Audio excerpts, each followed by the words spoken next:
जय श्री महाकाल दोस्तों, आज मैं आपको सुनाने जा रही हूँ संपूर्ण सावन मास महात्म्य। रोज़ हम अगर सावन महात्म्य का एक अध्याय का श्रवण नहीं कर पा रहे हैं तो यह संपूर्ण सावन मास महात्म्य को अगर हम सुनते हैं तो सावन के हर एक अध्याय को पढ़ने का फल प्राप्त होता है। तो चलिए शुरू करते हैं। सावन का महीना अत्यंत ही पवित्र और पावन महीना है। इस महीने में अगर हम अपने दिल से शिव जी की पूजा करते हैं तो हमें शिव जी की कृपा की प्राप्ति अवश्य होती है। वे बड़े ही दयालु हैं और भक्तों पे अनायास ही कृपा करते हैं। अगर आप अपने सच्चे मन से हृदय से तो शिव जी की पूजा करते हैं तो में बहुत महत्वपूर्ण त्यौहार भी मनाए जाते हैं, जैसे हरियाली तीज, रक्षाबंधन, नाग पंचमी, श्रावण पूर्णिमा और भी बहुत सारे त्यौहार हम बनाते हैं।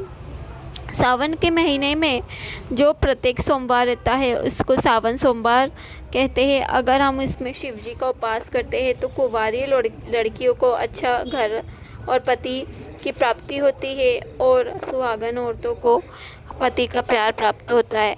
तो सावन माह की पौराणिक कथा शुरू करते हैं। उन्हें सावन का महीना प्रिय होने का कारण शिव से उन्हें तो भगवान भोलेनाथ ने बताया कि देवी सती ने अपने पिता दक्ष के घर में योग शक्ति से जब शरीर त्याग किया था तो उससे पहले देवी सती ने महादेव को ही हर जन्म में अपने पति के रूप में पाने का प्रण किया था।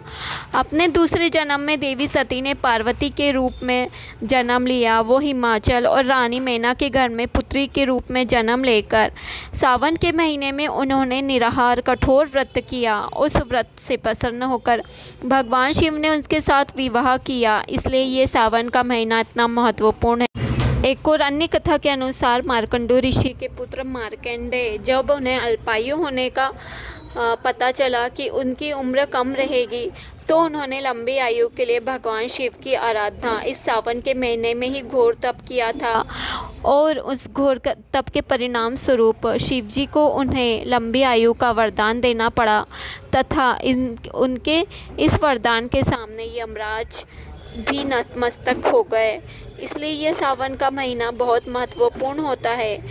इस महीने में ही भगवान शिव ऐसा माना जाता है कि पृथ्वी पर अवतरित होकर अपने ससुराल गए थे और ससुराल में उनका स्वागत अर्घ्य और जलाभिषेक से किया था। इसलिए प्रत्येक वर्ष सावन माह में शिव जी अपने ससुराल आते हैं और भूलोकवासियों के लिए शिव कृपा पाने का यह उत्तम समय होता है। एक और अन्य पौराणिक कथाओं के अनुसार इस सावन के महीने में ही भगवान शिव ने समुद्र मंथन से निकलने वाले विष का पान किया था।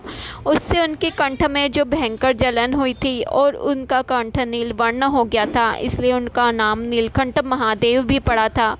उस विष के प्रभाव को कम करने के लिए सभी देवी देवताओं ने उन पर जल अर्पित किया। 2-2 लोटों से जल अर्पित किया। जब 2-2 लोटों से जल अर्पित किया तो विष की जलन थोड़ी कम हुई। इसलिए इस सावन के महीने में कांवड़ यात्रा का भी महत्वपूर्ण योगदान रहता है। एक और अन्य कथाओं के अनुसार जब भगवान विष्णु इन्हीं महीनों से सावन के महीने से ही जब योग निद्रा में जाते हैं तो सृष्टि का पूरा भार शिव जी के हाथों में आता है। तो यह महीना इसलिए महत्वपूर्ण है क्योंकि इस महीने में हम उनकी आराधना करके उनकी कृपा प्राप्त कर सकते हैं। शिव कृपा के लिए हम उनका रुद्राभिषेक कर सकते हैं। दूध, दही, शहद, शक्कर, घी से उनका अभिषेक, गंगा जल, गन्ने के रस से उनका अभिषेक करने के बाद उन पे बेलपत्र, शमी पत्र, दुर्वा, कुश आदि सब चीज़ें अर्पित करके शिव जी को प्रसन्न करते हैं तथा उन्हें श्रीफल, अन्य फलों का, धतूरा का भोग लगाते हैं तो भगवान शिव प्रसन्न होकर हमारी मनोकामनाएं पूर्ण करते हैं। अगर हम अभिषेक ना भी कर पाए तो केवल 2 लोटे जल से भी शिव जी प्रसन्न होकर अपने भक्तों के भंडार जरूर भरते हैं। अगर आपको मेरा ये सावन मास महात्म्य अच्छा लगा हो तो मेरे इस वीडियो को लाइक कीजिएगा और मेरे चैनल को सब्सक्राइब कीजिएगा। Thank you.